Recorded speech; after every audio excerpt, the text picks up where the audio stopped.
Merhabalar, kanalıma ve videoma hoş geldiniz sevgili hanımlar. Bu sefer sizlerle beraber hırka çalışacağız arkadaşlar. Kollu bir ceket. Hırkam için benim elimde 100 gramı 250 metrelik 4 adet ipim var. Şişim 3 numara. İpim ihraç fazlası olduğu için renk numarasını veremiyorum, renk kodunu arkadaşlar. Yalnız ipimin dokusu Himalaya. Himalaya'nın ihraç fazlası bir ip. Hırkam kız çocuklar için olacak. Bismillahirrahmanirrahim diyelim ve hırkamızı çalışmaya başlayalım. Bunun için iplerimi şöyle kenara alıyorum.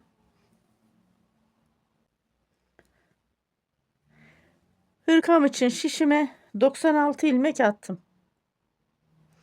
Başlamış olduğum sırayla beraber örgümün ön yüzünden 5 diş haroşa oluşturdum. Bakın 2, 4, 5. İlmeklerimi de ayırdım. İlmek ayrımları şu şekilde yaptım. Bir ön yaka 3, 6, 9, 12, 14 ilmek. Bakın reglan artırım ilmeğim. Reglanda model çalışacağım. Şöyle 4, 8 ilmek.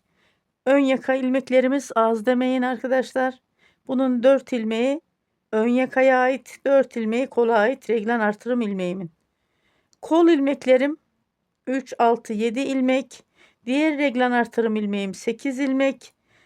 Hırkamın arka sırt bölümü şöyle 3, 6, 9, 12, 15, 18, 21, 22 ilmek. Burada da yine şu reglan artırım ilmeğimin 4 ilmeği kola ait, 4 ilmeği hırkamın arka beden bölümüne ait. Diğer reglan artırım ilmeğim 8 ilmek. Diğer kol ilmeğim 7 ilmek. Tekrar diğer reglan artırım ilmeğim 8 ve diğer ön yaka 3, 6, 9, 12, 14 ilmek. Fazla zaman kaybı olmasın diye haroşa sıralarımı oluşturdum ve örgümün arka yüzünü döndürüyorum. Örgümün arka yüzünden bir sıra daha haroşa oluşturacağım. Nereye kadar? Şöyle arkadaşlar 3, 6, 8. 8 ilmek ön pat ilmeğim kalana kadar.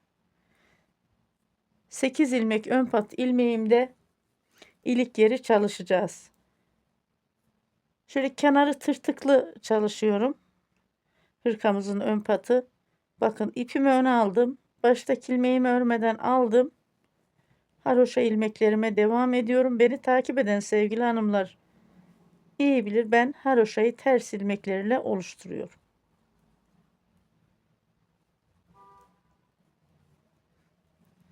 Bu şekilde sıra sonunda 8 ilmek kalana kadar ilerleyelim. Ben böyle renkli ayraçlarla ayırdım. Sizin elinizde böyle renkli ayraç yoksa renkli iplerle de ayırabilirsiniz. Ya da beni takip ederseniz hem söylemlerimi hem de elimi, sizin ilmek ayırmanıza bile gerek yok. Benim söylemlerime göre çalışırsınız. Örgümün arka tarafından haroşa ilmeklerimle ördüm. Geldim 8 ilmek ön pat ilmeğime kadar, bakın. Bu 8 ilmek ön pat ilmeğim haroşa. Şöyle ipim önde, bakın. Bu 1, 2, 3. 3 ilmek haroşa ördüm.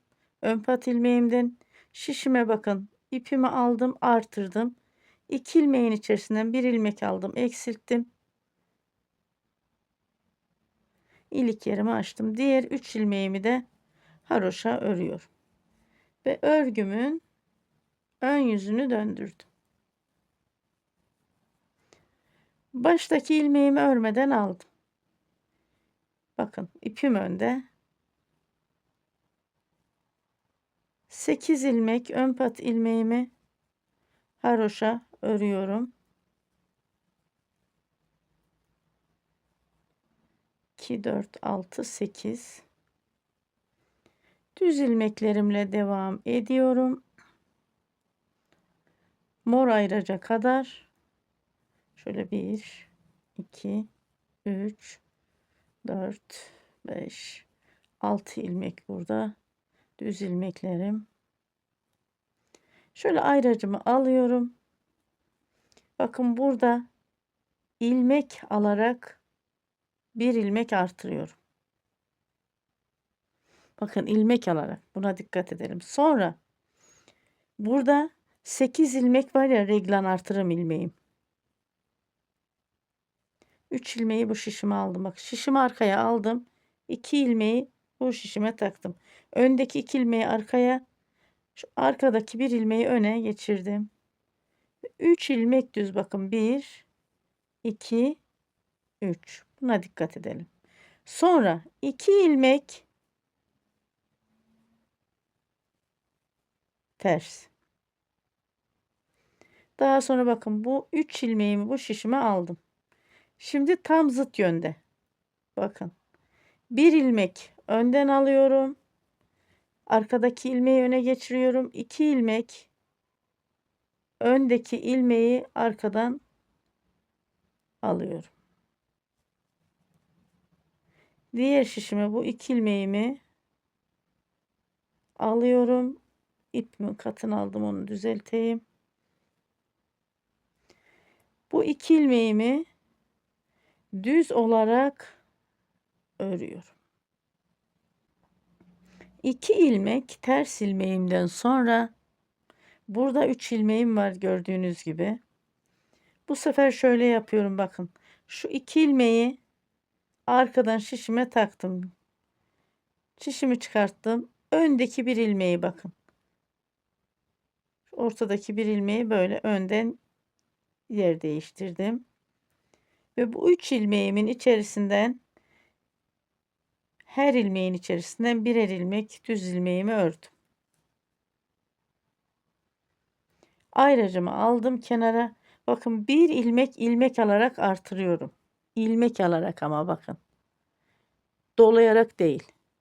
Ve daha sonra 7 ilmek düz örüyorum. Kol ilmeklerimi.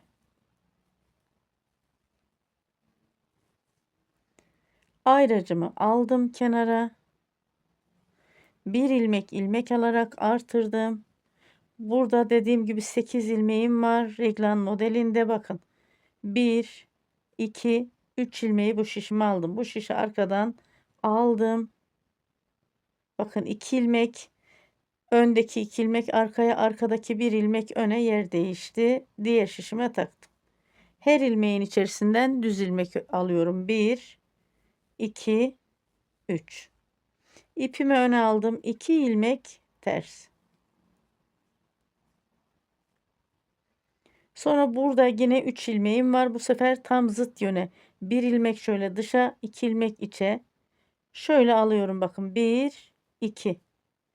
2 ilmeği taktım, şişime çıkardım. Bu bir ilmeği önden aldım.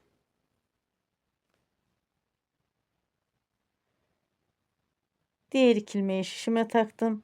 Her bir ilmeğin içerisinden düz ilmek ördüm 3 ilmek olarak. Ayracımı aldım kenara. Reglan modelimi çalıştım ve bir ilmek ilmek alarak artırdım. Hırkamın arka sırt bölümünü düz ilmeklerle örmeye devam ediyorum.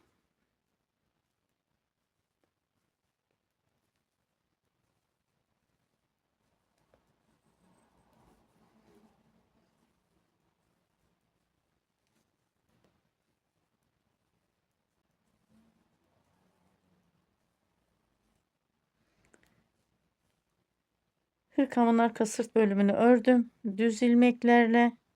Ayracımı aldım kenara, bakın bir ilmek ilmek alarak artırdım. Dolayarak değil.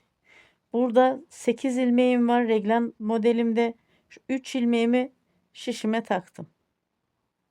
Diğer şişime, bu şişimi arkadan şöyle 2 ilmek aldım, bakın. Öndeki 2 ilmeğim arkaya, arkadaki bir ilmeğim öne yer değiştirdi. 3 ilmek düz ilmeğimi ördüm.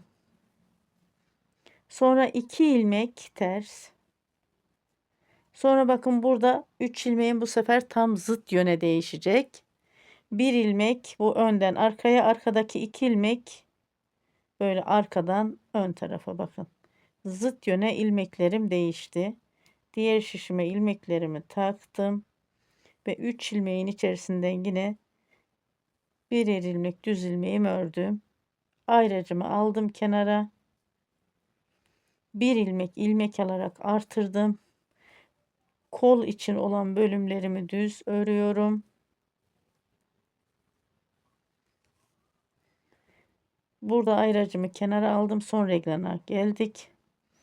3 ilmeğimi yine bu şişime aldım. Şişimi arkadan taktım. 2 ilmek. Bir ilmeğimi şöyle önden yer değiştirdim. Bu 3 ilmeğimin içerisinden düz ilmeklerimi ördüm. Sonra 2 ilmek ters. Bu sefer bu 3 ilmeğim tam zıt yöne değişecek. Şöyle bakın, şu şekilde de olabilir. Bir ilmek önden, 2 ilmek arkadan. Bu 3 ilmeğin içerisinden de düz ilmeklerimi aldım. Bir ilmek alarak ayırdım. Aldım pardon. Ayracımı kenara aldım. Burada yaka düşürme tekniğini çalışacağız. 2 ilmek düz ördüm. Bebek ve çocuk örgülerinde arkadaşlar, hırka da olsa yelek de olsa ben yaka düşürme tekniğimi çalışıyorum. Örgümün arka tarafını döndürüyorum. Dönmüş olduğum ilmeğimi örmeden aldım. Bakın, ilmeğimi sıkılaştırdım. Bir ip uzantısı olsun istemiyorum. Artırmış olduğum ilmeğimi de ters ördüm. Bakın, şu 3 ilmeğim de ters. Reglan modelimde. Burada 2 ilmeğim düz. Örgümün arka tarafından düz ilmekleri düz, ters ilmekleri ters örüyorum. Bakın. 2 ilmeğim düz. Bu örgümün ön yüzünde ters, arka yüzünde düz. Sonra diğer ilmeklerim ters. Bakın, kol ilmeklerimde reglan ilmeğime kadar yine gelelim. Şu artırmış olduğum ilmeğim, bu 3 ilmeğim reglan modeline ait ilmeğim ters. Sonra bu 2 ilmeğim düz. Örgümün ön yüzünden ters bu. Daha sonraki ilmeğim ters. Sıra sonuna kadar bu şekilde devam edelim. Düz ilmeği düz, ters ilmeği ters örerek diğer yakadaki yaka düşürme tekniğine kadar, nereye kadar? Reglan ilmeğine gelelim. Orada 2 ilmek örüp yaka düşürme tekniği çalışacağız. Son reglan ilmeklerime geldim arkadaşlar. Bakın, burada reglan artırım ilmeğim bitti. Şu artırmış olduğum ilmeğimi de öreyim. 2 ilmek alıyorum yaka düşürme tekniğine ters olarak. Burada 14 ilmeğim vardı. 2 ilmek aldım, 12 ilmeğim kaldı. Örgümün ön yüzünü döndürüyorum. İpimi arkaya alıyorum. Dönmüş olduğum ilmeğimi örmeden aldım, sıkılaştırdım. Düz ilmeklerle bakın ördüm. Artırmış olduğum ilmeğimi de ördüm. Reglan artırım ilmeğime geldim. Bu sıra düz ilmeğimi düz, ters ilmeğimi ters örüyorum. Yalnız bir ilmek alarak artırıyorum. Bakın. 3 ilmek düz reglan modelimde. 2 ilmek ters. 3 ilmek düz. Bir ilmek alarak artırdım. Kol ilmeklerimi düz örüyorum. Artırmış olduğum ilmeği de ördüm. Yine bir ilmek alarak artırdım. 3 ilmek düz reglan modelimde. 2 ilmek ters. 3 ilmek düz. Bir ilmek alarak artırıyorum. Hırkanın arka sırt bölümünü düz ilmeklerle devam ediyorum. Bakın, şu şekilde. Kendini belli ediyor artık. Şimdi bu şekilde devam ediyorum. Yaka düşürme ilmeklerime kadar geliyorum. Burada da bakın, bu reglanda da artırıyorum. 3 düz, 2 ters, 3 düz artırıyorum. Kol ilmeğini örüyorum, artırıyorum. 3 düz, 2 ters, 3 düz artırıyorum. Yaka düşürme ilmeklerine kadar geliyorum. Son reglan modelime geldim. Bakın, artırdım, 3 düz, 2 ters ördüm. 1 2 3 düz ördüm. Artırdım ilmek alarak. 3 ilmek tekrar düz ördüm. Burada 12 ilmeğim vardı. 2 ilmeğimi aldım. Yaka düşürme ilmeğimi kaldı 10 ilmeğim. 2, 4, 6, 8, 10. Bunun 8 ilmeği ön pat ilmeğime ait. Ve örgümün arka tarafını döndürüyorum. Örgümün arka tarafından ilmekleri gördüğüm şekilde. Ters ilmeğimi ters, düz ilmeğimi düz. Yalnız dönmüş olduğum ilmeğimi örmeden aldım. İlmeğimi sıkılaştırıyorum. Burada bir ip uzantısı olsun istemiyorum. Şöyle bakın, ters ilmeklerim ters, düz ilmeklerim düz.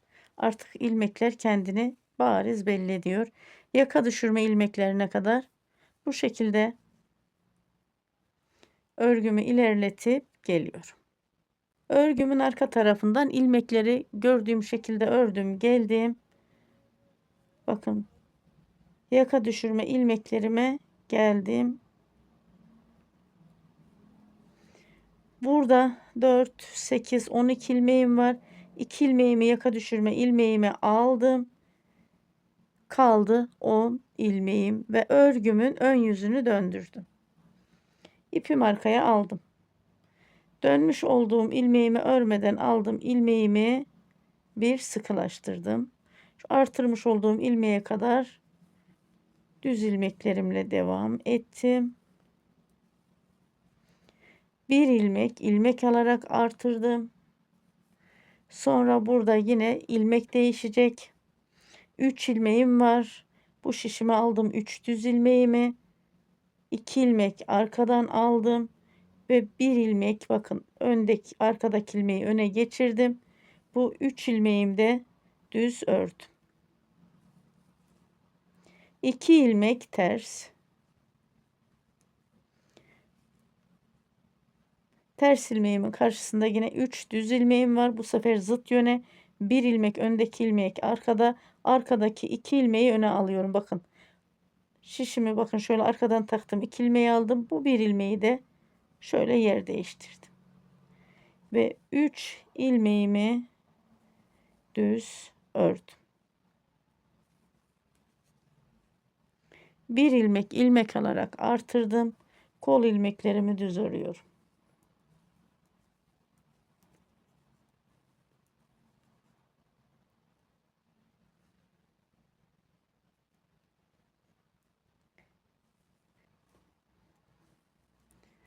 Reglan artırım ilmeğime geldim. İlmeklerimi düz örerek.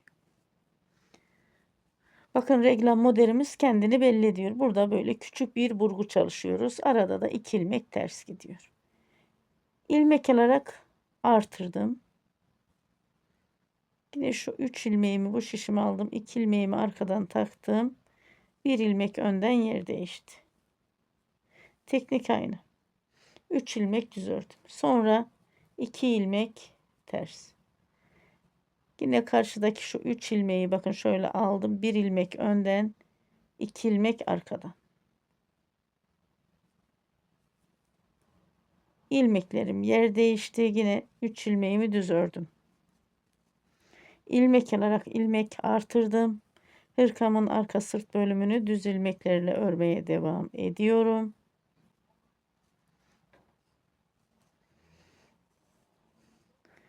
Şöyle bakın, model kendini belli etti. Reglan modelim.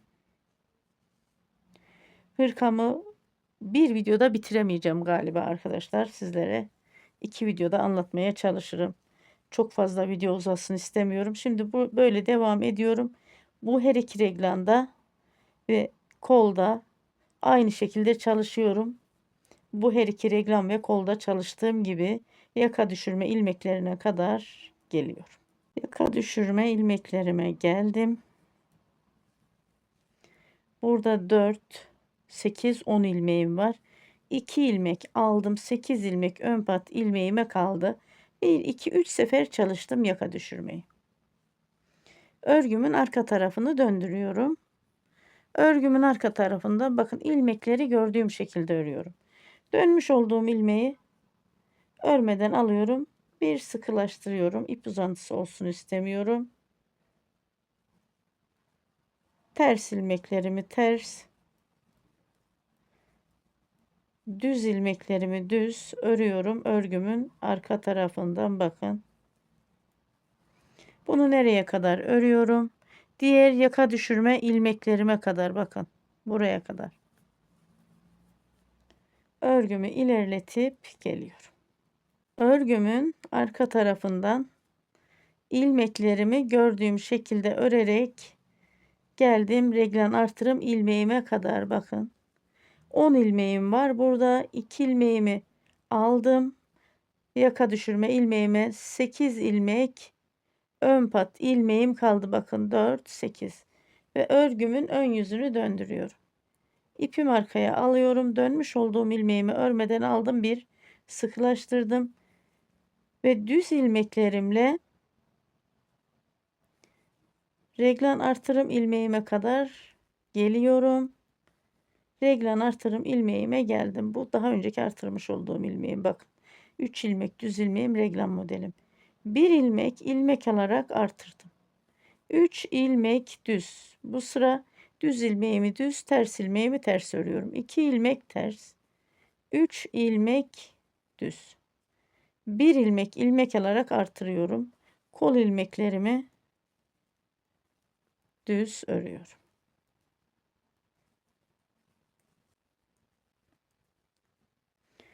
Reglan artırım ilmeğime geldim. 1 ilmek ilmek alarak artırdım. 3 ilmek düz, 2 ilmek ters, 3 ilmek düz ördüm. 1 ilmek ilmek alarak artırdım. Şöyle arkadaşlar bakın. Bu şekilde devam edelim. İlmekleri gördüğümüz şekilde sadece reglan modelinin önünde ve diğer arkada artırım yapalım. Burada aynı şekilde çalışalım. Nereye kadar? Sıra sonuna kadar. Artık yaka düşürme tekniğimiz yok. Sıra sonundaki 8 ilmek ön pat ilmeğimizde haroşa örüyoruz. Örgümü ilerlettim, geldim bakın ön pat ilmeklerime kadar. Dediğim gibi 8 ilmek ön pat ilmeğimizi de haroşa örelim. Burada ipimin katını almışım, onu bir düzelteyim.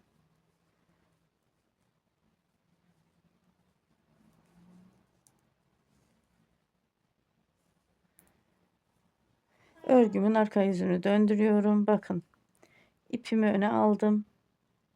Tırtıklı kenar ön pat ilmeklerimiz. Baştaki ilmeğimi örmeden aldım.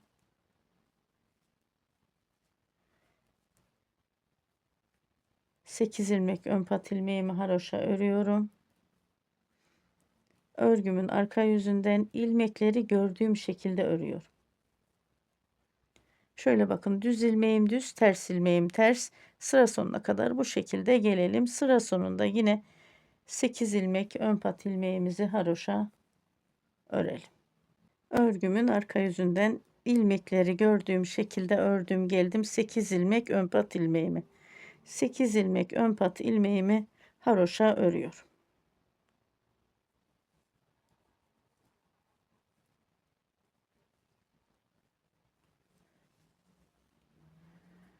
Ve örgümün ön yüzünü döndürüyorum. Bir sıra daha modelimizi çalışalım. Robadaki şu reglan modelimizi. İpimi öne aldım. Baştaki ilmeğimi örmeden aldım. Baştaki ilmeğimle beraber 8 ilmek ön pat ilmeğimi haroşa ördüm. Daha sonra reglan modelimin şu önüne kadar düz ilmeklerle devam ediyorum.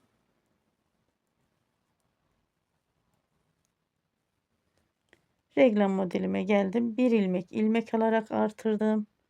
3 ilmeğimi diğer şişim aldım. 2 ilmek arkadan, 1 ilmek önden yer değiştik. Ve bu 3 ilmeğin içerisinden düz ilmeklerimi aldım. 2 ilmek ters. Bu karşıdaki 3 ilmeğim zıt yöne ilmek değişecek. Şöyle 1 ilmek önden, 2 ilmek arkadan. Ve bu 3 ilmeği de düz olarak ördüm. 1 ilmek ilmek alarak artırdım. Kol ilmeklerimi düz ilmeklerle devam ediyorum örmeye. Artık reglam modelini, mantığını anladık. Modele de aşinayız. Bu şekilde çalışıyoruz sıra sonuna kadar. İlmek alarak artırıyoruz. Burgu işlemini yapıyoruz. Bu şekilde diğer 3 reglanda da burgu işlemlerini çalışıp ilmek almayı da artırmayı unutmuyoruz. Sıra sonunda da 8 ilmek ön pat ilmeğimi haroşa örüyorum. Daha sonra örgümün arka yüzünü döndürüyorum. Örgümün arka yüzünden haroşa ilmeklerim hariç, ön pat 8 ilmeklerim hariç diğer ilmeklerimi gördüğüm şekilde örüp geliyorum. Örgümün arka tarafından tüm ilmeklerimi ters ördüm, geldim. Örgümün ön yüzündeyim. İpimi öne alıyorum. Baştaki ilmeğimi örmeden alıyorum. 8 ilmek ön pat ilmeğimi haroşa örüyorum. Sonra düz ilmeklerle reglan artırım ilmeğime kadar geliyorum.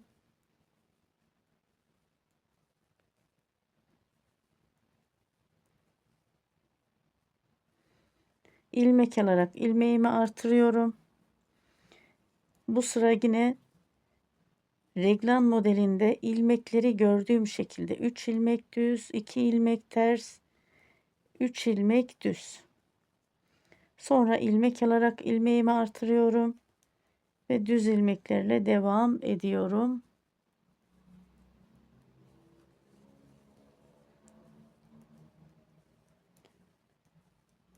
Kol ilmeğimde ve reglan artırım ilmeğime geldim. İlmek alarak ilmek artırdım. 3 ilmek düz, 2 ilmek ters, 3 ilmek düz ördüm. İlmek alarak ilmeğimi artırdım. Şöyle bak. Ve daha sonra bu her iki reglanda da bu şekilde çalışıyorum. Sıra sonuna geliyorum. Sıra sonunda 8 ilmek ön pat ilmeğimi haroşa çalışıyorum. Sonra örgümün arka tarafından ön pat ilmeklerim haroşa, diğer ilmeklerimi de gördüğüm şekilde örüp geliyorum. Örgümün ön yüzünden sıramı tamamladım. Arka yüzünden de ilmekleri gördüğüm şekilde ördüm. Haroşa ilmeklerimi de haroşa ördüm. Ve şimdi örgümün ön yüzündeyim. Bakın 3 modeli tamamladım. Şöyle. 12 model tamam edelim robada. 12 modelde 24 artırım çalışıyoruz. Örgümün ön yüzünden de 16 haroşa sırası çalışıyorum. Arka yüzünden gelirken ilik yerini açıyorum. Ben şimdi 12 model çalışayım. 3 model çalıştım. 9 model kaldı. Sonra hırkamızın kol ve beden ayrımı için tekrar beraber örelim. Robayı yeterli bir ölçüye gelene kadar ördüm geldim. Sevgili hanımlar.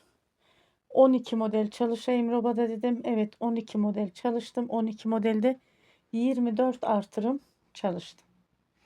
İlmek sayılarını da sizlere veriyorum hemen. Bir ön yaka 42 ilmek, kol 64 ilmek, hırkanın arka beden bölümü 78 ilmek, diğer kol 64 ilmek, diğer ön yaka 42 ilmek. Şu şekilde ayırdım. Hemen onu da şöyle anlatayım. Bakın.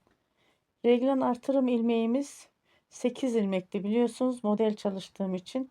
4 ilmeğini kola verdim. 4 ilmeğini yakaya verdim. 4 ilmeği kola. Burada da yine bakın 4 ilmek kol, 4 ilmeği hırkanın arka sırt bölümü, bu şekilde de ayırdım. Şu 2 ilmeği tam ortadan ayırdım, ters giden 2 ilmeği.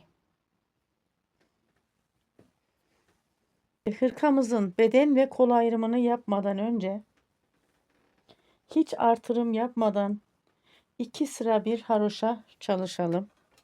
Hem kolda hem de bedende farklı bir hareketlilik olsun. Şöyle ipimi öne aldım. Haroşayı ters ilmeklerle çalışıyorum biliyorsunuz. 8 ilmek ön pat ilmeğimle beraber sıra başından sıra sonuna kadar tüm ilmeklerimi ters öreceğim bir haroşa oluşturacağım.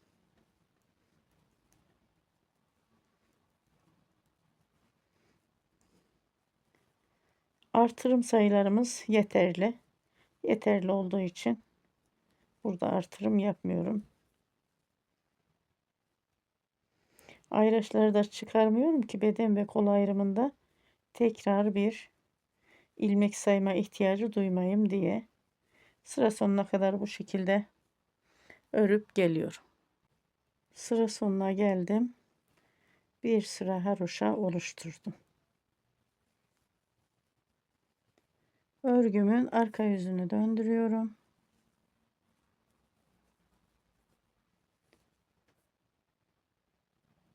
Bakın ipimi ön aldım. Baştaki ilmeğimi örmeden aldım.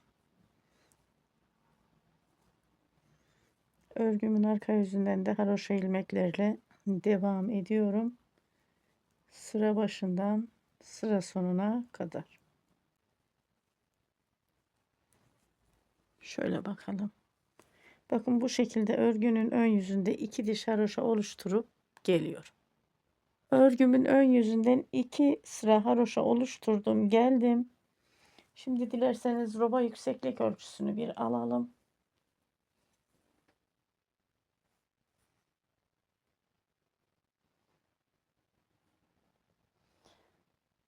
17 santim roba yükseklik ölçümüz. Şu şekilde bakın.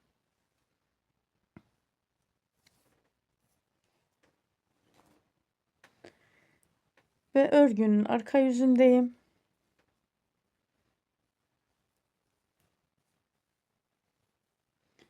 Kol ilmeklerini ayıracağım. İpimi ön aldım. Baştaki ilmeğimi örmeden aldım. Örgünün arka yüzünden ters ilmeklerle devam ediyorum. Buna 8 ilmek ön pat ilmeğim de dahil olmak üzere. Çünkü ön pat ilmeklerim haroşa, haroşa ilmeklerimi de ben ters oluşturuyorum.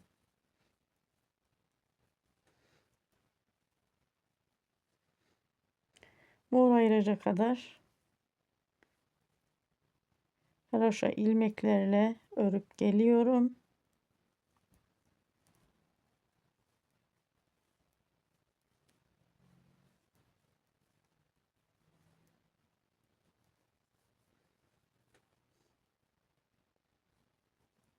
Mor ayıraca kadar geldim. Burada şöyle normal orta boy 3 numara şiş kullanacağım. Misinalı şişim örgümde kalacak.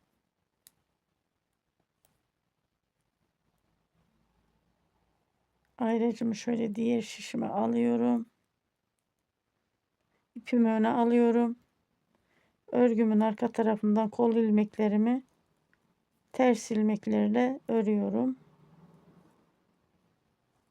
Şimdi şu şekilde de şöyle 2 3 4 5 ilmek şöyle yapayım arkadaşlar. Ayraç çünkü şişten çıkıyor. Şu şekilde işaretledim. Bakın. Kırmızı ayraca kadar devam ediyorum.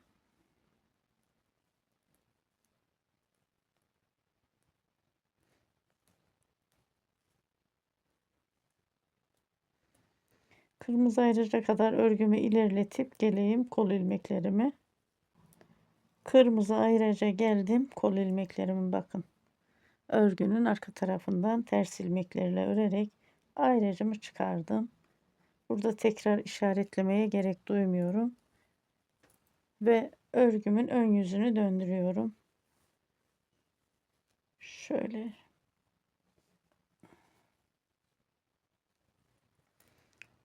Arkadaşlar bu şişimi de şöyle arkaya alayım. Şu şekilde. Şişi çıkarmıyorum. Misinalı şişleri. Kol ilmeklerimi düz örüyorum. Örgümün ön yüzündeyim. Kol dikişinin düzgün olabilmesi için bakın tırtıklı bir kenar olacak. Şöyle şu şekilde ipimi öne aldım. Baştaki ilmeği örmeden alıyorum. Sıra sonuna kadar örüyorum. Düz ilmekle devam ediyorum.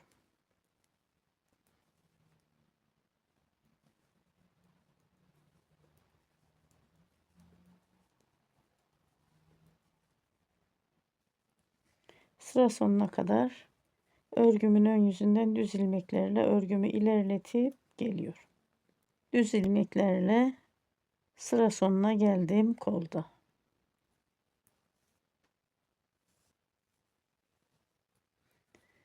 Ve örgümün arka yüzünü döndürüyorum. Örgümün arka yüzünde de yine tırtıklı bir kenar olacak. Bakın ipimi arkaya aldım. Baştaki ilmeğimi örmeden aldım. Tekrar öne aldım. Kolda dikiş olacak hırkanın, bedende olmayacak arkadaşlar. Örgünün arka yüzünden ters ilmeklerle sıra sonuna kadar örüp geliyorum. Örgümün arka yüzünden ters ilmeklerle ördüm geldim kol ilmeklerimi ve örgümün ön yüzünü döndürüyorum. Şöyle bakın arkadaşlar. Hırkanın ilk kolunu ben kamera dışında örüp geleyim. Boyunu falan ayarlayayım arkadaşlar. İkinci kolu beraber örelim. Ben şimdi ilk kolu bitirip geliyorum. Ne kadar ilmek eksilttim, kaç santim oldu, hepsini sizlere bilgi vereceğim. İkinci kolu da zaten beraber öreceğiz. Hırkamın birinci kolunu video dışında ördüm geldim. İkinci kolu beraber örelim. Şöyle ön yakadan başladım. Kolun arkadan ördüm. Şimdi yine arkadan devam edeceğiz. Arka sırt bölümü öreceğim. Kola gelip kol çalışmasını yapacağım. Sıra denk gelsin diye arkadaşlar. Hırkamın arka sırt bölümünü örüyorum.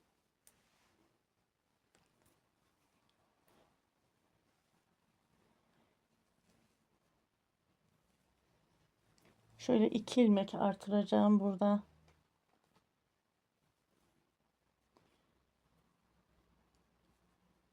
Bakın şurada haliyle bir ip uzaması oluyor farkındaysanız. Bunu önlemek için şuradan bakın şöyle alıyorum.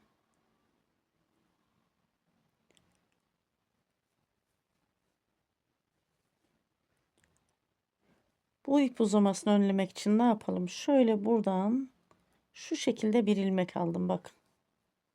Hem o ip uzamasını önledim. Burada bir ilmek artırdım. Hemen şimdi şöyle şuradan da alıyorum. Bir ilmek sabitledim.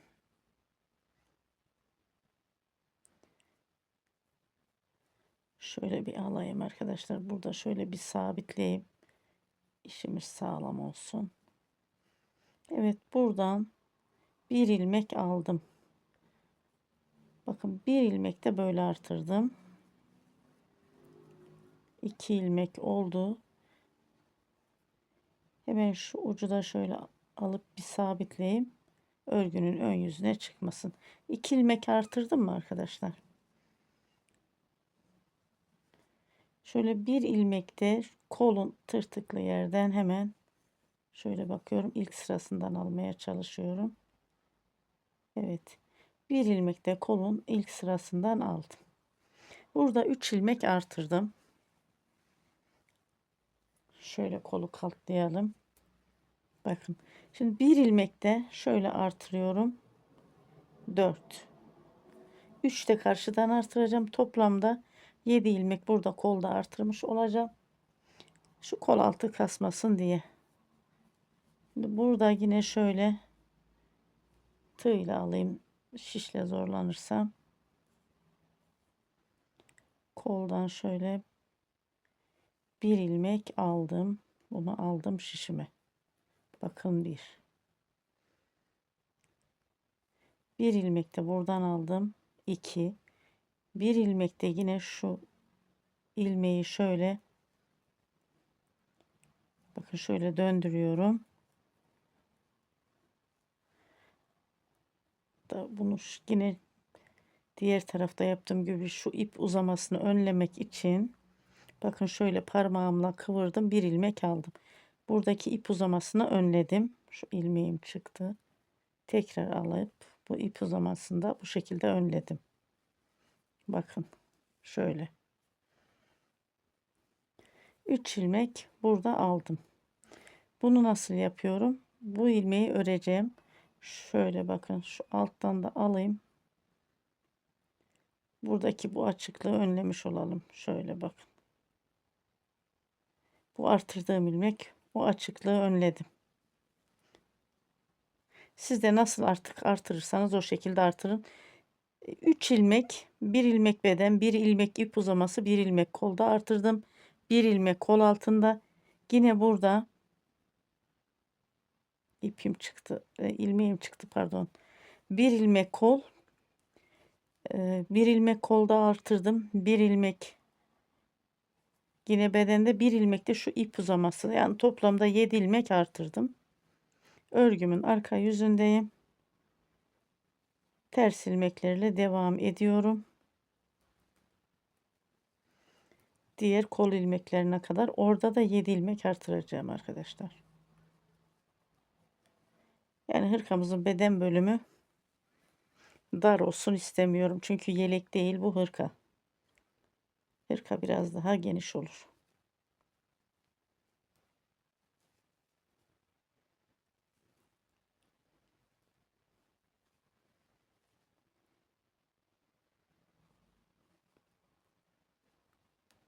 Şimdi bu hırkamın arka sırt bölümünü şu kırmızı ayraca kadar, kol ilmeklerine kadar örüp geliyorum. Kırmızı ayraca geldim. Örgümün arka yüzünden ters ilmeklerle örerek bakın kol ilmeklerine geldim. Şöyle bunu bu şekilde işaretliyorum. Kol ilmeklerine geçiyorum arkadaşlar. Bir sınalı şişim kalıyor burada. Şöyle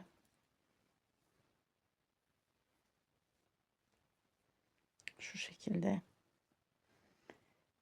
normal şişle devam ediyorum. Bakın ilmek sayılarımı zaten vermiştim sizlere. Bakın burada normal şişle devam ediyorum. Bu kolu ördükten sonra tekrar yakaya geldiğimizde kol altından ilmek artıracağız. Onu yine anlatırım arkadaşlar.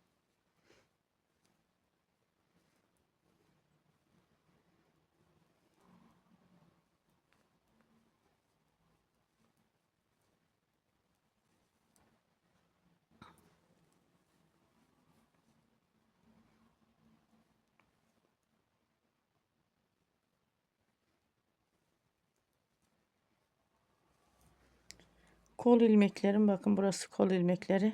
Mor ayraca kadar örüp geliyorum. Kol ilmeklerini ördüm. Bakın şöyle mor ayraca kadar geliyorum. Ve mor ayraca geldim. Burada ayrıca artık hani işaretlemiyorum geriye döndüğüm için. Misinalı şişim örgümde kalıyor. Tekrar hani ilmek takıp ilmek çıkartmak istemiyorum. Şöyle döndüreyim. Şişimin diğerini elime alıyorum. Kol ilmeklerini kenarları tırtıklı öreceğim ki dikerken bana kolaylık olsun. Bu tırtıklardan iğne takıyoruz. Hırkamızın sadece kolda dikiş var. Beden bölümünde yok.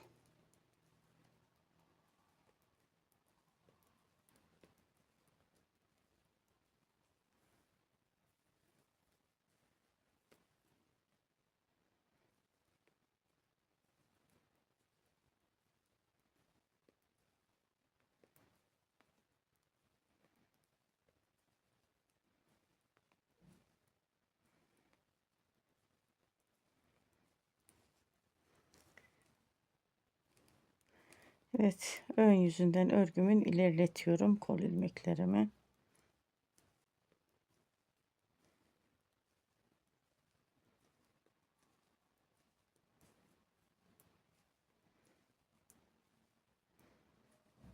Kolda sıra sonuna kadar örüyorum. Örgümün ön yüzünden düz ilmeklerle.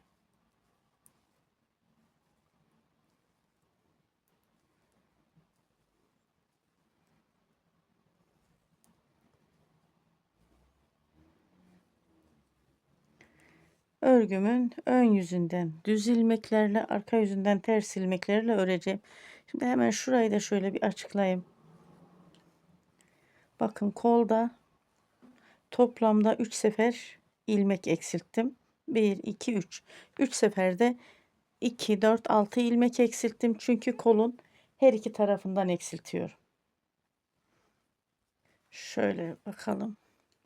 Şimdi arkadaşlar şu haroşadan sonra 8 santim ördüm. Her iki taraftan birer ilmek eksilttim. 5 santim ördüm. Her iki taraftan birer ilmek eksilttim. 3 santim ördüm. Her iki taraftan birer ilmek eksilttim. Haroşaya geçtim. Bakın şöyle de anlatabilirim. Şu şiş çektiği için ilmek uzuyor. Normalde burayı tam 8 santimde. Bakın 8 santim. Şimdi toplamda bakın toplamda bu haroşadan diğer haroşaya kadar kaç santim örmüşüm?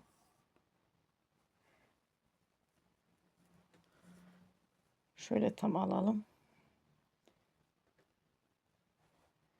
Bakın 18 santim. İki haroşa arası 18 santim. Belirli aralıklarla 3 sefer eksilttim. Önemli olan şurası arkadaşlar. Şurada kol altı dar olmaması için burada 8 santim ördüm. Her iki taraftan birer sefer eksilttim. Daha sonra da sizler dilediğiniz aralıkta eksiltebilirsiniz. 2 sefer daha. Şöyle de anlatayım. Bakın bir ilmek bu taraftan, bir ilmek bu taraftan. Bakın eksilttiğim yerler zaten belli. Bakın yine göstereyim. Burada işaretlemedim ama bu 1, bu 2, bu 3. Şimdi örgümün arka tarafındayım. Kol ilmeklerimin. Yani 18 santim 2 haroşa arasını 18 santim öreceğim. Şu 2 haroşa arasını. 2 haroşa arasında da 3 sefer eksilteceğim. İlk eksiltmem 8 santim sonra. Daha sonrasını dilerseniz siz istediğiniz aralıklarda eksiltebilirsiniz. Bakın ipimi arkaya aldım. İlmeğimi aldım. Tekrar öne aldım. Dediğim gibi burada tırtıklı bir kenar oluşturabilmek için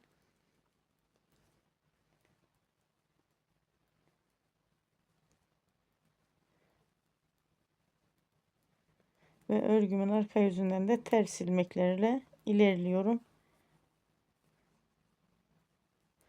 Sıra sonuna kadar kol ilmeklerinde. Biraz hızlı geçeyim burayı. Anlatabileceğim farklı bir teknik yok. Ön yüzünden düz ilmek, bakın gördüğünüz gibi arka yüzünden de ters ilmeklerle ilerliyorum.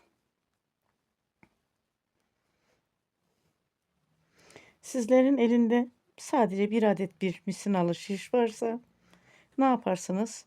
Şu ilmekleri renkli bir ipe takarsanız o şekilde örgünüze devam edebilirsiniz. Ben tekrar ilmek takmak istemediğim için şişimi örgümden çıkarmadım. Ve sıra sonuna geldim. Kolda. Örgümün ön yüzünü döndürüyorum. Şimdi bu 8 santimi video içerisinde örersek videomuz çok uzar arkadaşlar. Nasıl bir eksiltme yapacağız? Hemen onu şöyle anlatayım. 8 santim sonra o şekilde yapacaksınız. Bakın. İpimi öne aldım. Baştaki ilmeğimi örmeden aldım. 2 ilmeğin içerisinden bir ilmek aldım. Bu şekilde eksiltiyoruz. Daha sonra devam ediyoruz. Hani bunu anlatmak için. Şimdi sıra sonuna kadar şöyle 3 ilmek kalana kadar örüyoruz. 3 ilmek kaldığı zaman tekrar 2 ilmeğin içerisinden bir ilmek alıyoruz. Ama onu nasıl alıyoruz? Onu da Şu şekilde bakın. Şöyle ilmek yönünü değiştiriyorum. Onu da böyle bu şekilde alıyorum ki buradan içe dönüyor ya. Buradan da içe dönsün diye.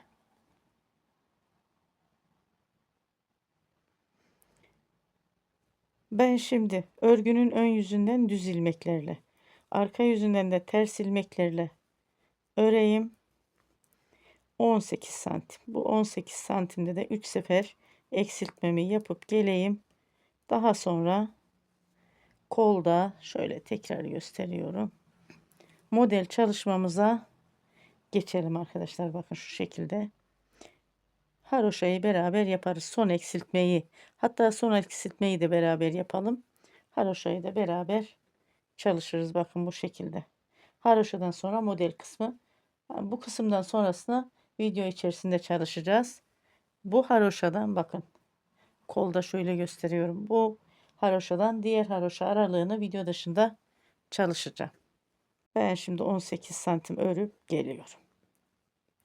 İkinci kolu ördüm geldim.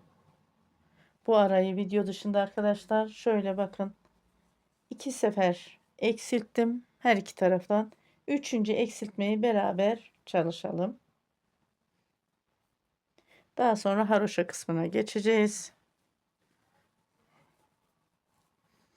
Şöyle ipimi ön aldım. Baştaki ilmeğimi örmeden aldım. 2 ilmeğin içerisinden bir ilmek aldım. Bakın eksilttim. Düz ilmeklerle sıra sonuna kadar geliyorum. Sonra sıra sonunda 3 ilmek kala yine eksiltme işlemimi yapacağım arkadaşlar. Başta ilmeğimi eksilttim. Sıra başında düz ilmeklerle geldim. Bakın sıra sonuna kadar. Burada 3 ilmeğim kaldı. Bunu da şöyle ilmek yönünü değiştiriyorum. 2 ilmeğin içerisinde bir ilmek alıyorum. Eksilttim. Kaç ilmeğimiz kaldı burada? 2, 4, 6, 8, 10, 12, 14, 16, 18, 20, 22, 24, 26, 28, 30, 32, 34, 36, 38, 40, 42, 44, 46, 48, 50, 52, 54, 56, 57 ilmeğim kaldı. Örgümün arka yüzünden de tüm ilmeklerimi ters örüp geliyorum. Sıra sonuna geldim örgümün arka yüzünden. Örgümün arka yüzünden. Şöyle örgümün ön yüzünü döndürüyorum. Bakın 2 sıra haroşa dışı oluşturacağım örgümün ön yüzünden kolda.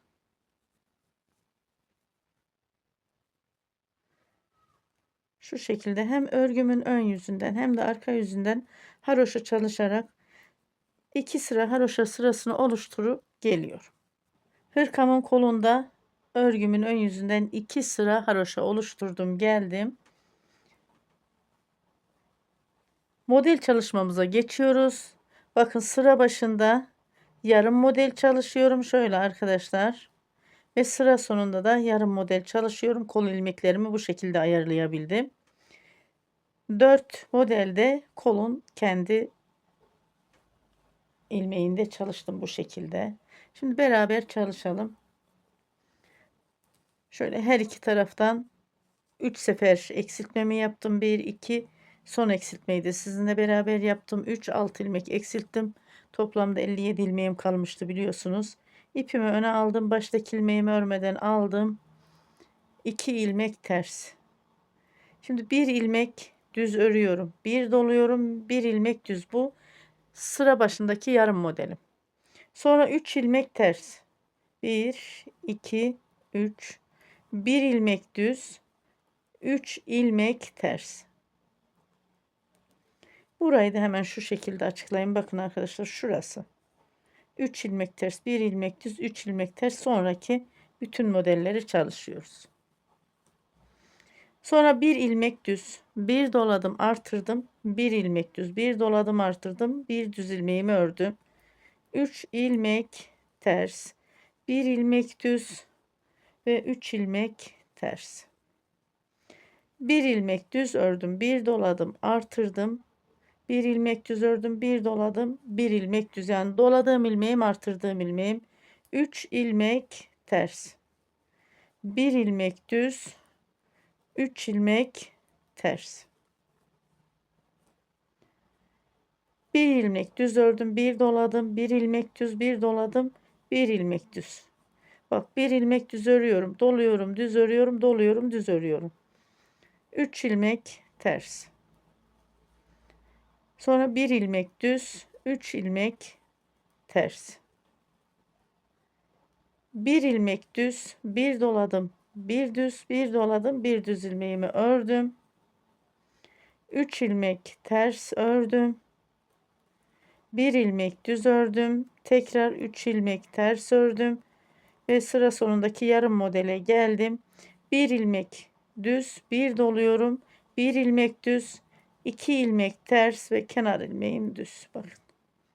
İlk sırayı tamamladık modelde ve örgümün arka yüzünü döndürüyorum. Arka yüzünde şöyle kenarı tırtıklı ördüğüm için ipimi arkaya alıyorum. Baştaki ilmeğimi örmeden aldım. 2 ilmek düz. Bakın. Sonra 2 ilmek ters ajur ilmeğimle beraber 3 ilmek düz,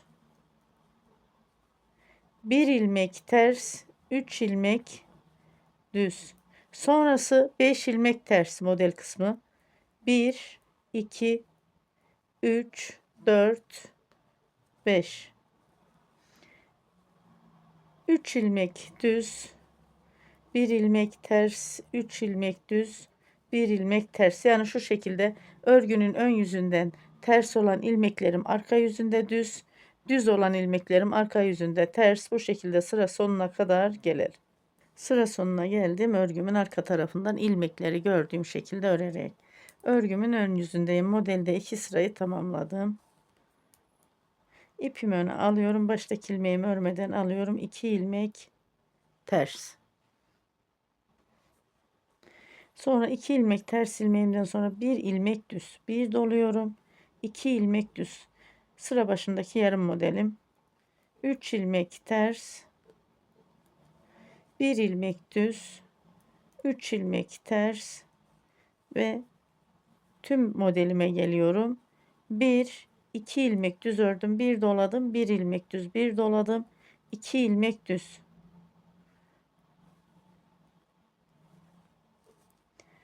Ortadaki bir ilmeğim hep sabit. Ortadaki bir ilmeğimin her iki tarafından ilmek artırıyorum. Sonra 3 ilmek ters, 1 ilmek düz ve 3 ilmek ters. Şurada ilmeğimi ters almışım. Onu şöyle düzelteyim. Evet, düzelttim. Şimdi bakın, 2 ilmek düz, 1 doladım, 1 ilmek düz, 1 doladım, 2 ilmek düz, 3 ilmek ters, 1 ilmek düz, 3 ilmek ters ve 2 ilmek düz, 1 doladım, 1 ilmek düz, 1 doladım, 2 ilmek düz.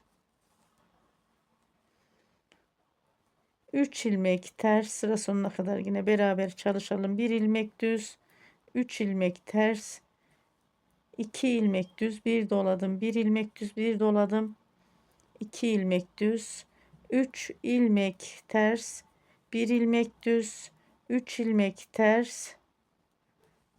Bakın. Sonra 2 ilmek düz, 1 doladım, 1 ilmek düz, 2 ilmek ters ve kenar ilmeğim düz. Örgümün arka tarafını döndürüyorum. Örgümün arka tarafından sıra başından sıra sonuna kadar ilmekleri gördüğüm şekilde örüp geliyorum. Örgümün arka yüzünden ilmekleri gördüğüm şekilde örerek ördüm geldim ve örgümün ön yüzünü döndürdüm. Bakın bu şekilde, şöyle bakalım kaç ajur artırıyoruz. 1 2 3 4 5 ajur artırıyoruz arkadaşlar. Şimdi modelde ajur artırmayı da mantığını anladığımıza göre ben 5 ajuru tamamlayıp geliyorum. Yine şurada yarım modeli çalışayım. İpimi öne aldım. 2 ilmek ters, kenar yarım modelim 1 ilmek düz, bir doladım, 1 2 3 ilmek düz, 3 ters, 1 düz, 3 ters. Burada da aynı mantıkla çalışıyoruz. Sıra sonunda da yine aynı mantık. Yarım modeli tamamlıyorum ve dediğim gibi 5 ajuru tamamlayıp geliyorum. Sonra bir model kapanıyor, ikinci modeli açıyoruz. O sırayı yine beraber çalışalım. 5 ajuru tamamladım, geldim modelde, şöyle bakalım. Bakın 1 2 3 4 5. Kenar yarım modelimizde de gene 1 2 3 4 5. Şimdi bu yaprak modelimiz kapanıyor. Kenardaki yarım modelde dahil olmak üzere o ortadaki bir ilmeğimizi yaprak modeli olarak açıyorum. İpimi öne alıyorum. Baştaki ilmeğimi örmeden aldım. 2 ilmek ters ilmeğimi ördüm. Yarım modelde kaç ilmeğim var? 2, 4, 6, 7 ilmeğim var. 5 ilmeğini örüyorum. 1, 2, 3, 4, 5. 2 ilmeğimin yönünü değiştiriyorum. 2 ilmeğin içerisinden bir düz ilmek aldım. İpimin katını aldım, düzelteyim. Evet, sonra 2 ilmek ters.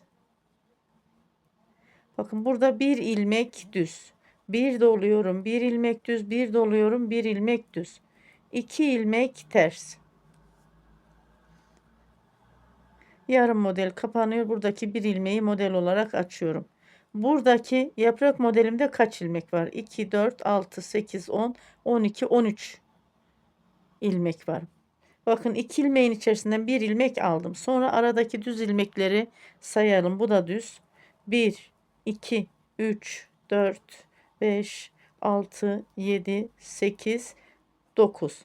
9 ilmek düz ilmeğimi ördüm. 2 ilmeğin yönünü değiştirdim. İçerisinden bir düz ilmek aldım. 2, 4, 6, 8, 10, 11 ilmek kaldı. Sonra 2 ilmek ters, 1 ilmek düz, bir doladım, 1 ilmek düz, bir doladım, 1 ilmek düz. 2 ilmek ters. 2 ilmeğin içerisinden bir ilmek aldım. Burayı biraz hızlı geçiyorum. Modelin mantığını anladık burada. 1, 2, 3, 4, 5, 6, 7, 8, 9 ilmek düz ilmeğimi ördüm ve 2 ilmeğin yönünü değiştirdim. İçerisinden bir düz ilmek aldım. 2 ilmek ters. 1 ilmek düz. Bir doladım, 1 ilmek düz. Bir doladım, 1 ilmek düz.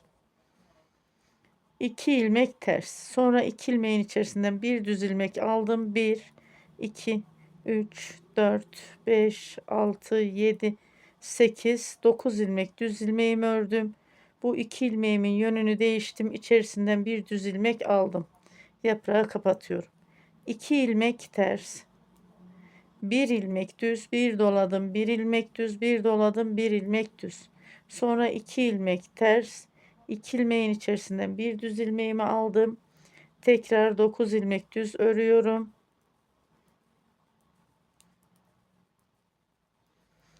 Ve bu 2 ilmeğimin yönünü değiştiriyorum. İçerisinden bir düz ilmek alıyorum. 3 ilmek ters, pardon, 2 ilmek ters ördüm. Bu bir ilmeğimi tekrar söktüm. Bir ilmek düz, bir düz, bir ilmek düz, bir düz ördüm. 2 ilmek ters ördüm. 2 ilmeğin içerisinden bir ilmek aldım. Sonra 5 ilmeğimi düz örüyorum. Ve 2 ilmek ters, kenar ilmeğimi düz ördüm. Birinci modeli kapatıyorum. İkinci modeli açıyorum. Örgümün arka yüzünü döndürüyorum. Arka yüzünden ilmekleri gördüğüm şekilde örüyorum. Sıra sonuna kadar geliyorum. Örgümün arka yüzünden ilmekleri gördüğüm şekilde ördüm, geldim. İpimi öne alıyorum. Baştaki ilmeğimi örmeden aldım. 2 ilmek ters ilmeğimi ördüm. Sonra bakın 1, 2, 3, 4 ilmek düz. 2 ilmeğimin yönünü değişiyorum. İçerisinden bir düz ilmek aldım. 2 ilmek ters. 1, 2 ilmek düz. Bir doladım. 1 ilmek düz. Bir doladım. Bir ilmek düz. Doladığım ilmeklerim, artırdığım ilmeklerim. 2 ilmek ters. Bakın bu yaprağı kapatıyorum. 2 ilmeğin içerisinden bir ilmek aldım. 1, 2, 3, 4, 5, 6, 7 ilmek düz ördüm. 2 ilmeğimin yönünü değiştim ve içerisinden bir düz ilmeğimi aldım. Bakın bu şekilde devam ediyoruz. Bu yaprak kapanıyor, bu yaprak açılıyor. Sıra başındaki yarım yaprak da kapanıyor. Nereye kadar? Bakın bu ilk modelimde 3 ilmek kalana kadar yaprağımı kapatıp geliyorum. Bu 3 ilmek kalana kadar da diğer modelde zaten 5 ajur çalışıyorum. Burayı ben kamera dışında örüp geliyorum. Hırkamın kolunda ilk yaprak modelinde 3 ilmek kalana kadar ördüm. Ve ikinci modelde de 5 ajuru tamamladım. Şimdi üçüncü modeli koyuyoruz. Şöyle bakalım. Bakın arkadaşlar. Üçüncü modelde zaten yarım olarak bitecek. İkinci modeli bitireceğiz. Üçüncü yarım.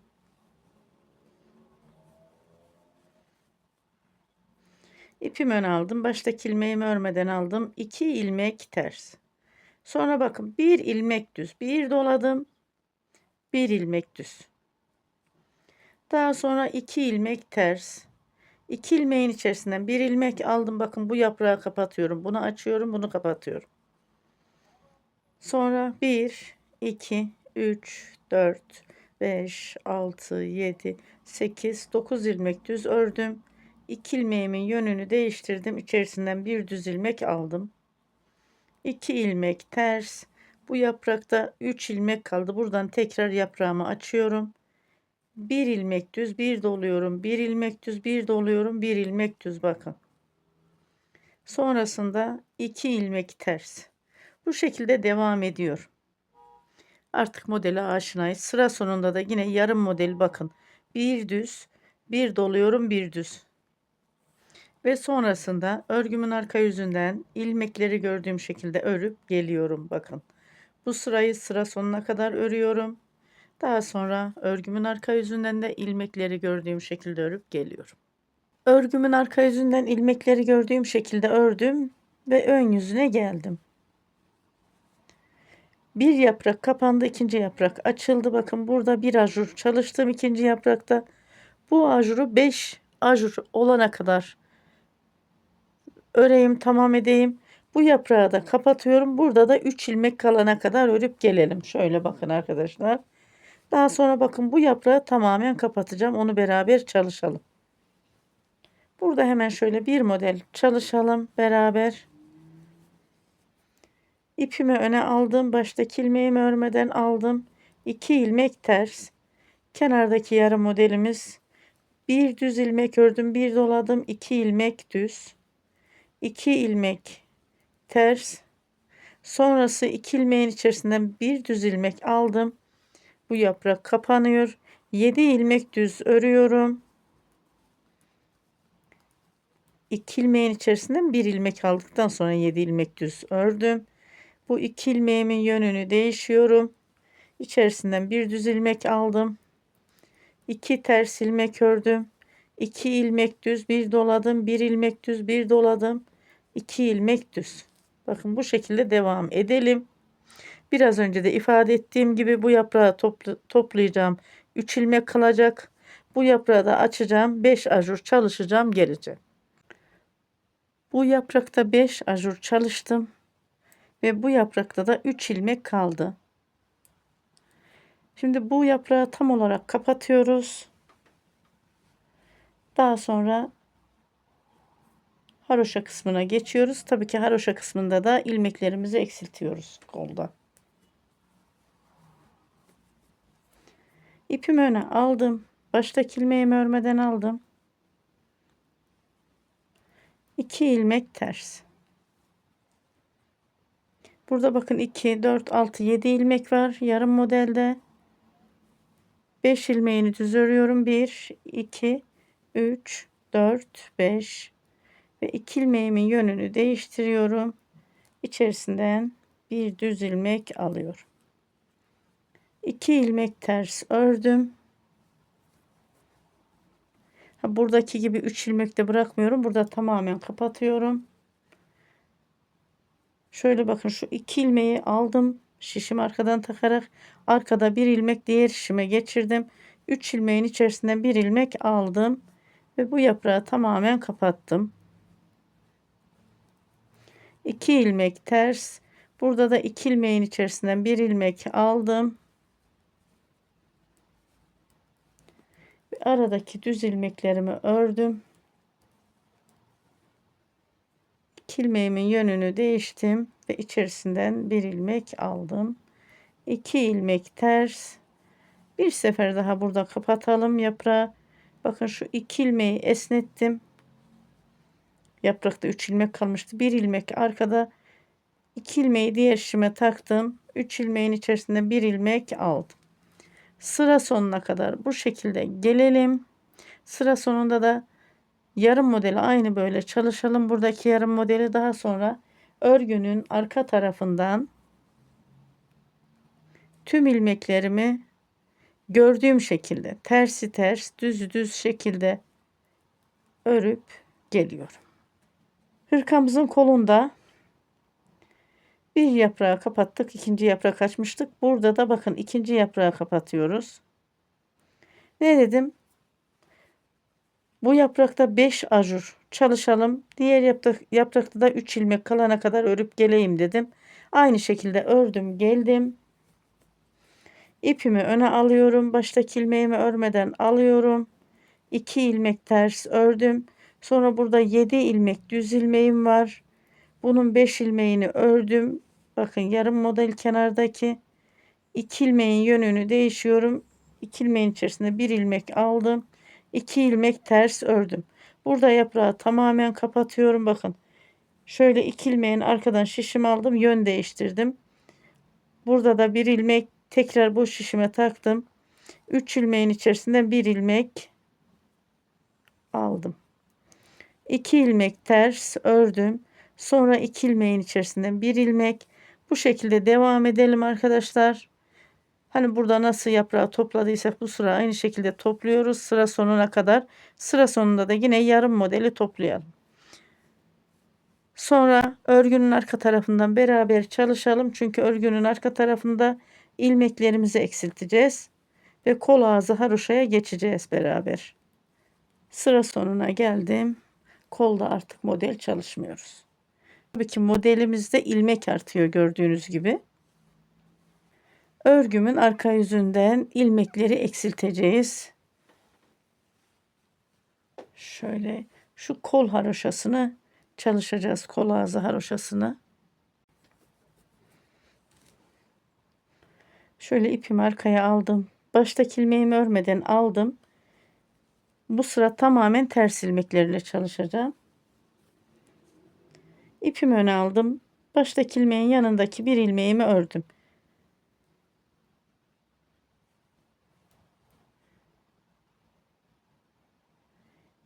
Bakın, bir, iki ilmeğin içerisinde bir ilmek aldım.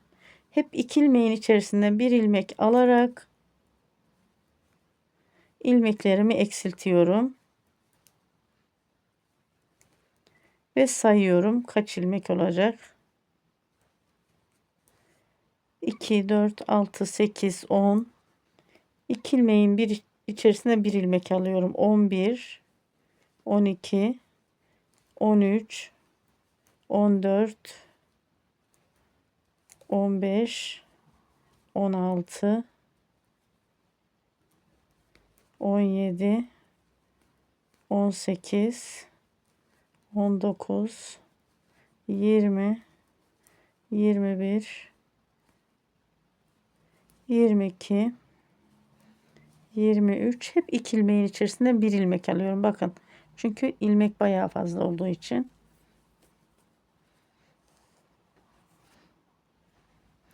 Ve bu 23,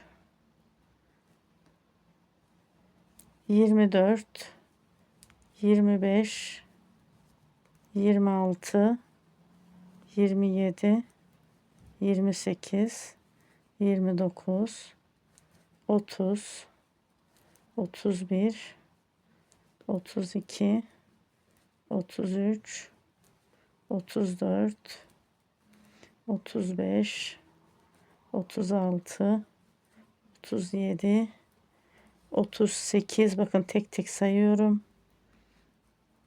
39,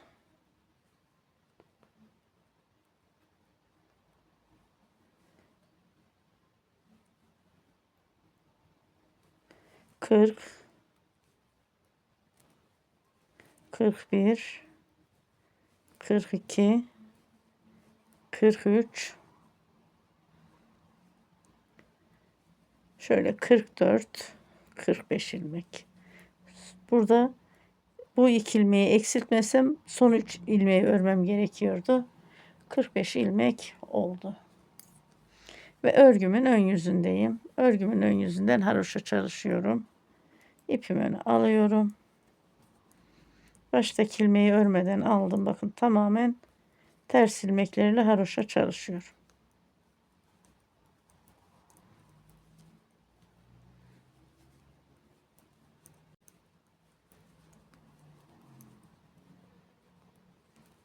Bakın bu şekilde. Şöyle. 2, 4, 5 diş örgümün ön yüzünden haroşa oluşturup geleyim.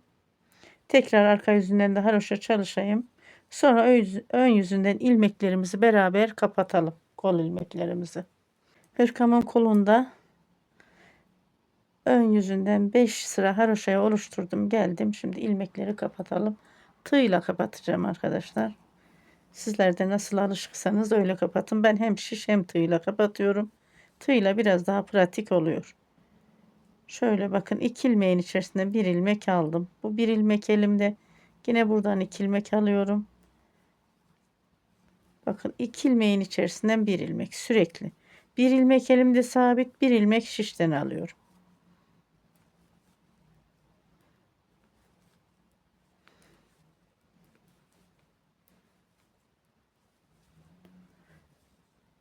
İlmeklerimi kapatıp geliyorum. İlmeklerimi kapattım. İpimi de şöyle biraz ip mesafesi bırakarak kestim ve sabitliyorum. Biraz ipi uzun bıraktım ki kolu dikerken bana lazım olacak diye.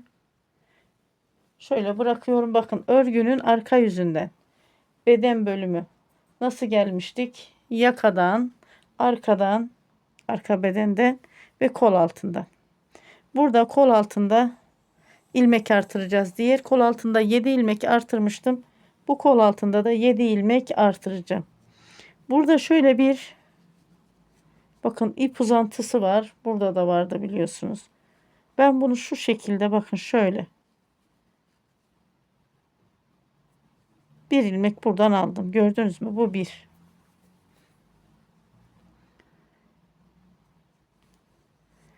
Şöyle tığla ipimi aldım. Sabitledim. Ve bir ilmek de böyle alıyorum. 2. Sonra bir ilmek de hırkanın şu kol kısmından alıyorum.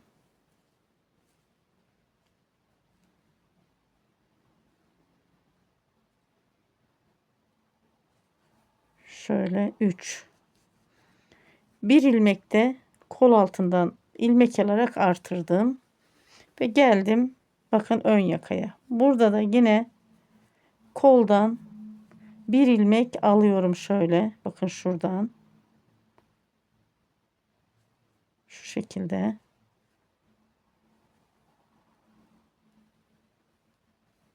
Bir ilmeğimi aldım.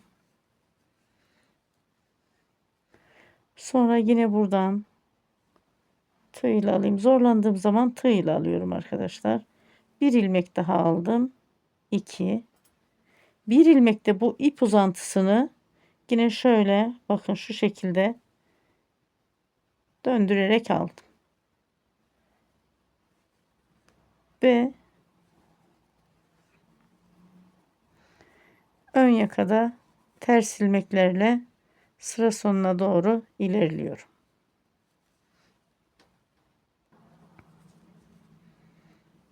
Sıra sonuna geldim. Sıra sonundaki 8 ilmek ön pat ilmeğimi de haroşa ördüm. Hırkamızın kolları bitti. Beden ilmeklerine geçtik. Her iki tarafta 7'şer ilmek artırarak 14 ilmekte hırkamda artırdım. Şöyle duruşuna bir bakalım dilerseniz. Bakın beraber sizinle beraber şöyle katlıyorum.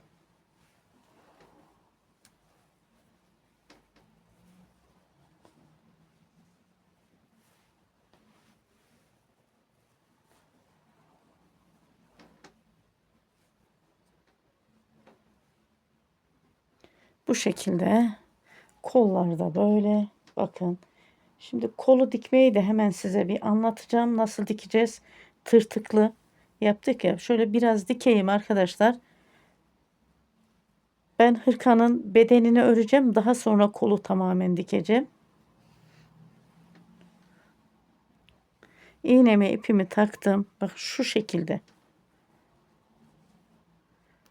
Şu ayraçları alayım.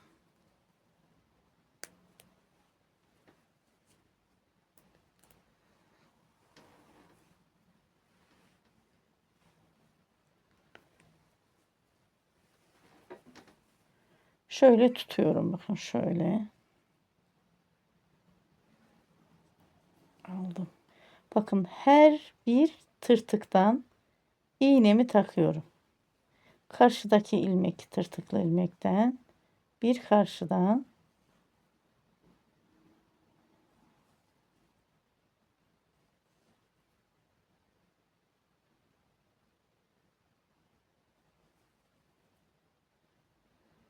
kenarı dikişimiz düzgün olsun diye bu şekilde tırtıklı çalıştım.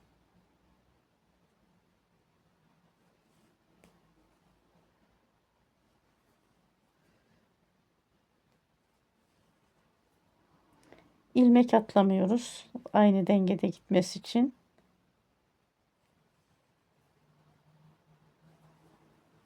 Bakın böyle. Dikişimiz bu şekilde arkadaşlar. Gördüğünüz gibi çok düzgün.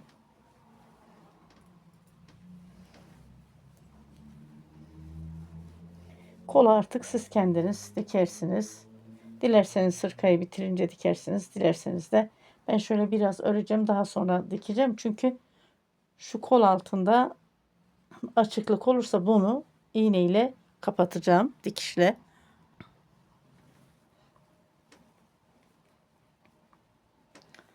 Hırkamızın birinci videosunda robayı ve kolu çalıştık. Kol altı artırımları da çalıştık arkadaşlar.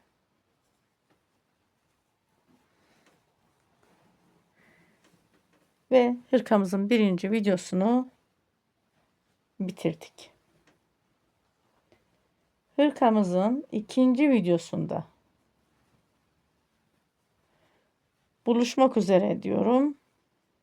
Hoşça kalın. Sağlıkla kalın. Allah'a emanet olun.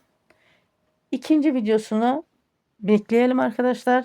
İkinci videosunda da beden bölümündeki model çalışmamızı beraber çalışalım hırkamızda.